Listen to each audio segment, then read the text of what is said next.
la funció principal de Baixa Fusta? Aquí ho fan gairebé tot ells. Doncs finalment, gràcies a l'organització, tindrem la sort d'anar a Mont-ral. I endavant! Fort. Fort. Anem a les blanques. Què creieu que fa especial un poble? La seva gent, els seus carrers o les seves tradicions? Avui hem vingut fins al Pallars per esbrinar-ho. Benvinguts a la Pobla de Segur.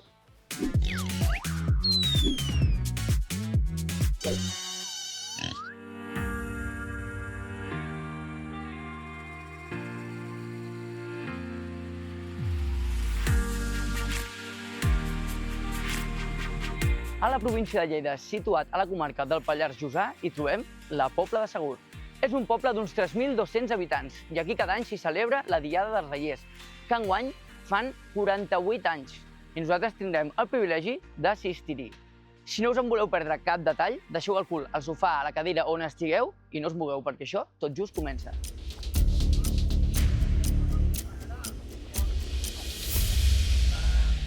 Santi, explica'ns què esteu fent ara mateix. Ara mateix estem, és dissabte, ja és, per així dir-ho, el dia D. Avui ja tenim tots els rais al riu. Estem fent el que són els entretrams, que és ja el que fem quan tenim els trams al riu.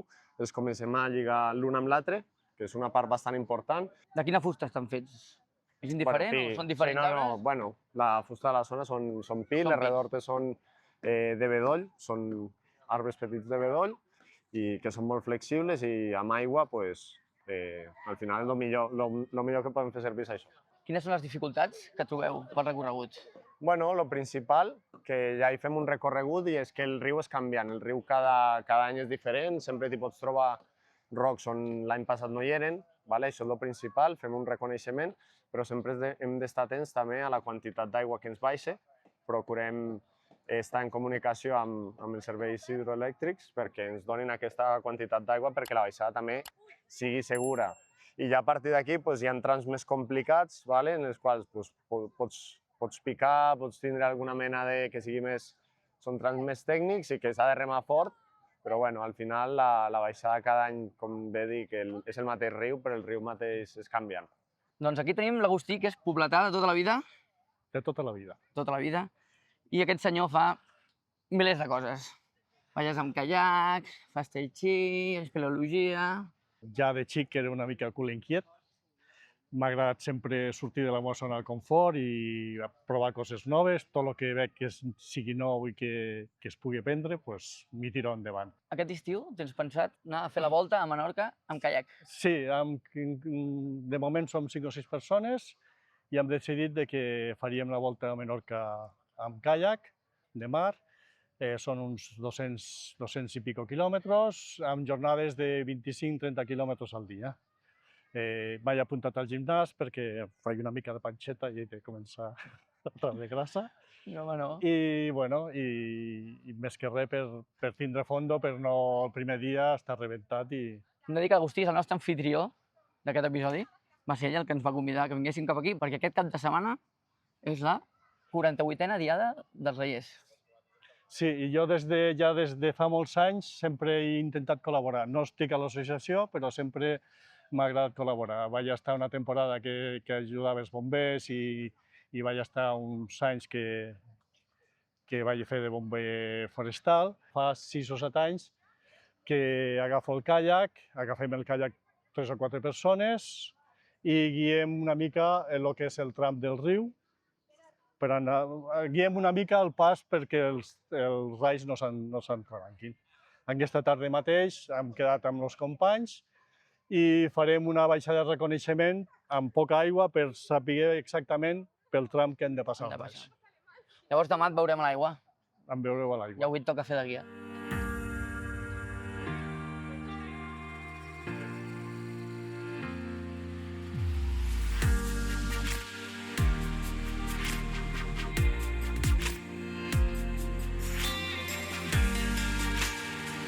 Ara darrere meu hi tenim la casa Mauri, que va ser construïda l'any 1907. La família Mauri la va fer construir com a segona residència, que era típic de la burgesia d'aquella època. Actualment acull l'Ajuntament i està rodejada d'uns jardinets i una font típics de l'època. Si jo fos burgès, aquest seria el meu palauet i aquí esperaria a la meva enamorada. Possiblement el meu enamorat. A la Pobla de Segur finalitza el seu recorregut al tren dels llacs, que inicia el seu trajecte a Lleida i passa per 4 llacs, 40 túnels i uns 75 ponts. Es poden triar dues opcions, el tren històric, amb mobiliari històric, i el tren panoràmic, que és més modern i amb unes grans finestres. Aquest tren dona servei des de l'11 d'abril fins al 31 d'octubre.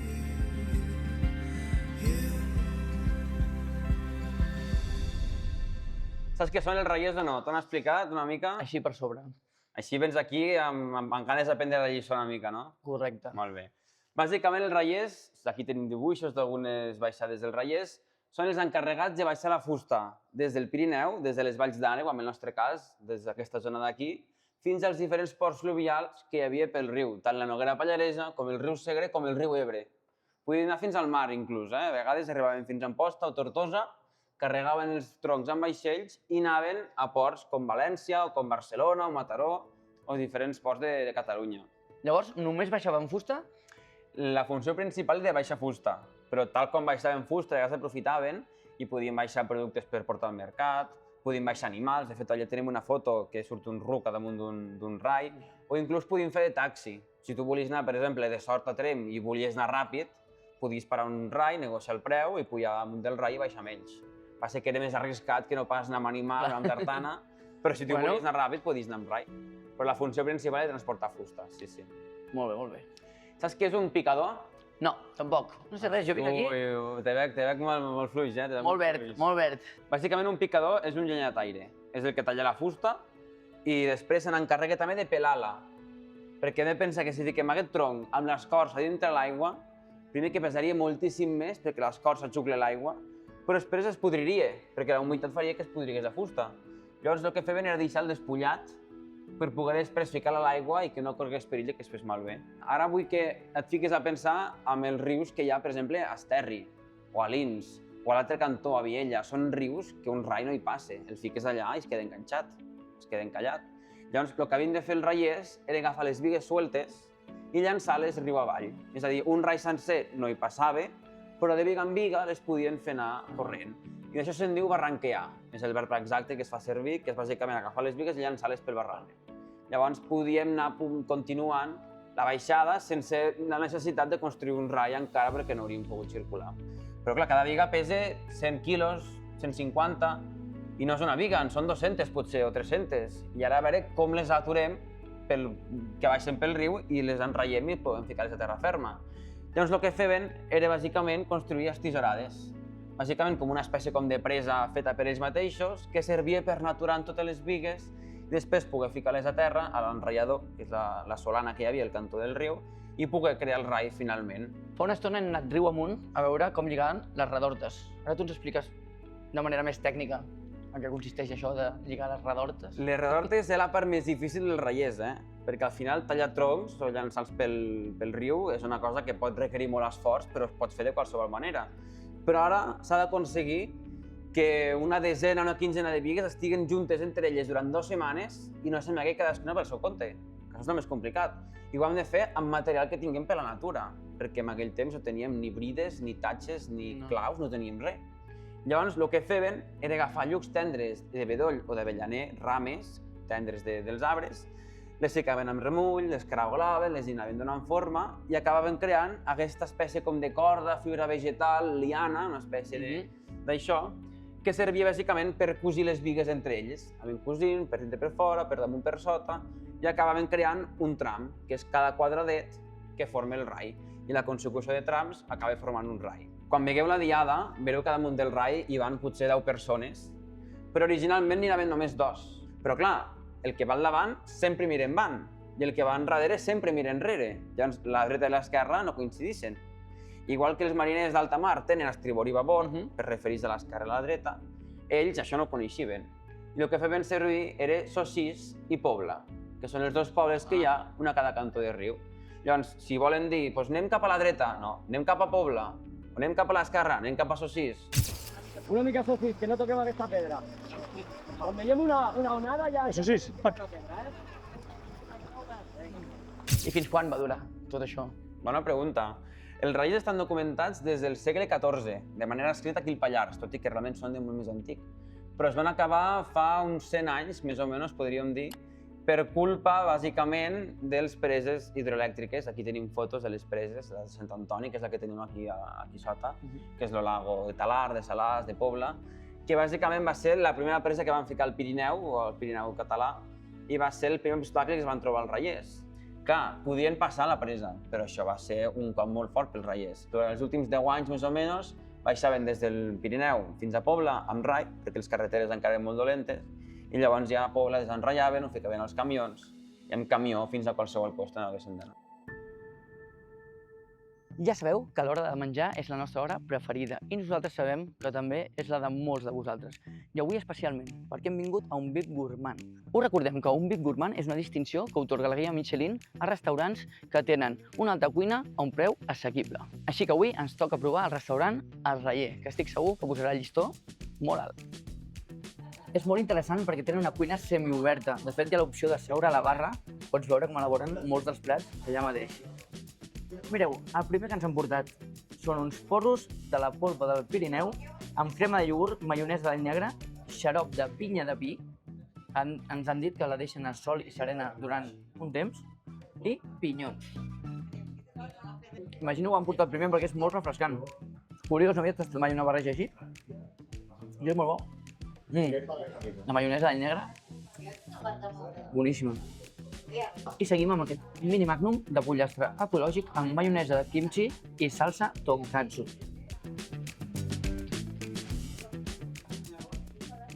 Ojo, no és un pollastre qualsevol, està molt bo. Molt potentosa pollastre d'as, però molt ben fet, no m'ho esperava, molt bo. I mireu aquest brioix de panxeta adobada amb salsa hoisin i cogombre. Els que no sapigueu, la salsa hoisin és la mateixa que porta el ànec pequín. Ja tenia bona pinta. De moment, top one. Ja ha arribat el sàndwich de cèrvol amb maionesa de mostassa, encurtits i espècies. Qui pogués esmorzar això cada dia? No m'importaria. I guaiteu aquesta pasta amb calamar, vino fino i parmesà. Això ho fa la Clàudia, és la noia que porta aquest ducat. Aquí ho fan gairebé tot ells, o tot. Fan les masses, fan els pans. Si poguéssiu olorar això, us asseguro que ho voldríeu tastar. Normalment no m'agrada barrejar la pasta amb productes del mar, però haig de reconèixer que és molt bo. Estem menjant racions per compartir i no m'importaria fotre'm un plat sencer. Digueu-me que no tenen bona pinta aquestes sapionetes saltejades amb ratafia i una crema de celerí. Que bo. S'ha de vigilar amb no agafar molta crema perquè no s'emporti tot el gust, però molt bo. Ara sí que sí, acabem, Però no ens podíem resistir a tastar aquest brioix feixit de gamba panxuda amb maionesa i oves de gra. Molt bo, el que passa és que no en puc menjar més perquè l'he dit al Marc que era per ell. I jo me n'he demanat un altre, del de panxeta curada amb hoisin, que m'ha flipat. I com que som uns gordos, acabem amb pastís de formatge amb tofi,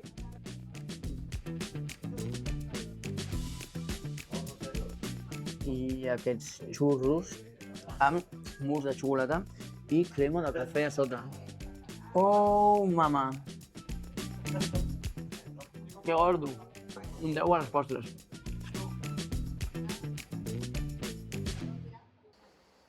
Doncs hi ha hagut una cosa que m'ha cridat molt l'atenció. I és que encara que en aquest punt veieu que hi ha bastanta aigua, més amunt no n'hi ha tanta. Hi ha poca fondària, hi ha moltes pedres, i llavors els rais quedarien encallats, embarrancats, que diuen aquí. I el que fan és que obren la presa de més amunt i deixen baixar aigua, i el nivell de l'aigua puja 1 metro ben bé més amunt. Demà ho veureu.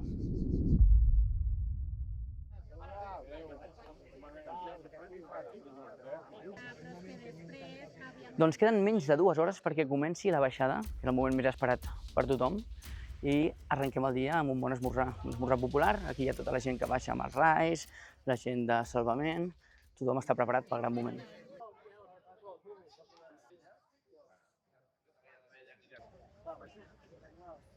Doncs ell és el Jordi, que avui ens farà el favor de ser els nostres ulls damunt del rai. Posarem la GoPro i serà els ulls en primera persona. Moltes gràcies, Jordi, per fer-nos el favor. Col·loquem això. Doncs hem tingut moltíssima sort i gràcies a l'organització podrem anar pujats damunt d'un raf i seguir el recorregut amb els companys de premsa. Comencem la baixada com cada any. Quan passi el primer rai, el boc, surt el segon i successivament.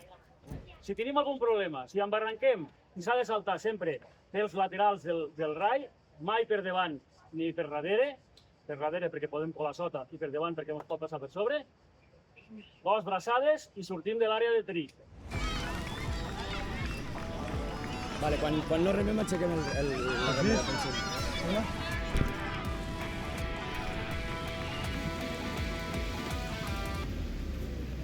I endavant! Marc, vine tu. Hòstia, han caigut dos bigues, tio. Ara hem de la pedra,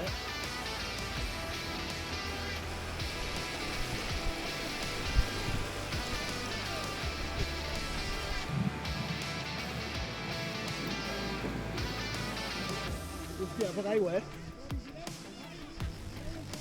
Problemes tècnics. Pararem aquí. Alguna cosa ha passat.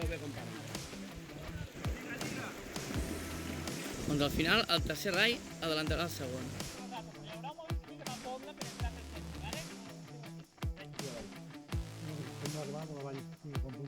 Blai, toca una mica, que no anem als arbres. Toca una mica.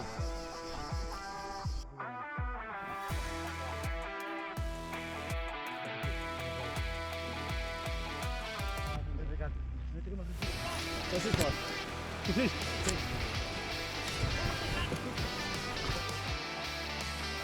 No va molt de l'aigua del riu,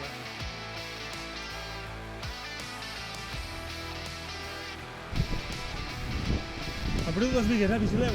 Gireu.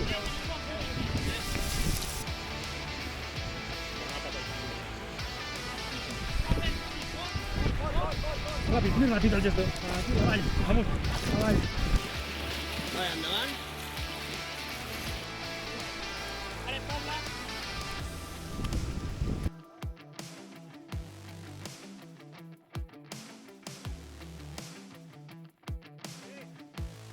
Doncs entrem a zona de ràpids.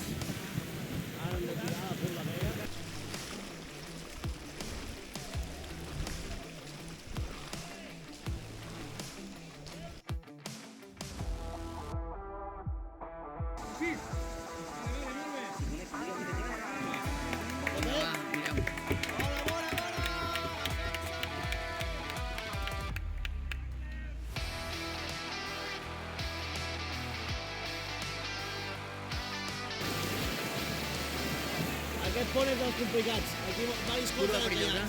Aquí han encallat diversos anys.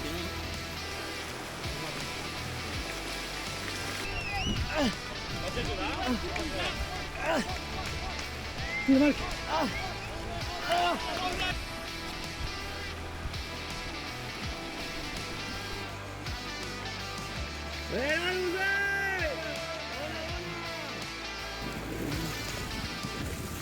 Posició perfecta, rai i la barca de suport. Quan veiem una onada ja... Eso sí, Marc. A ver.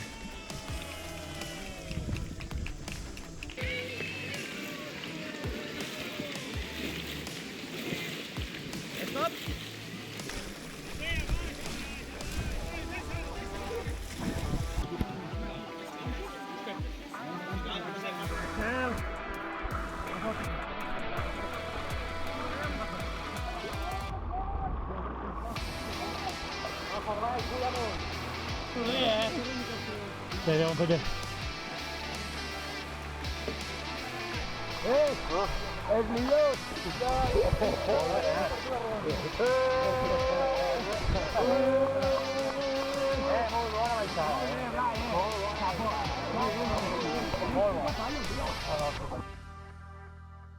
Doncs després d'aquesta experiència superinteressant, que ha sigut seguir els rais des de prop, amb el RAF, La veritat, ha anat molt bé per veure les dificultats. Sembla molt més fàcil des del lluny, però quan veus com se'ls hi desmunten els troncs, se'ls hi deslliguen, és bastant complicat. I acomiadem aquest episodi des d'aquí, des del dinar. Això és el final, aquí acabaran ara música i festa. I res, això és tot. Fins un altre Trinxeraires.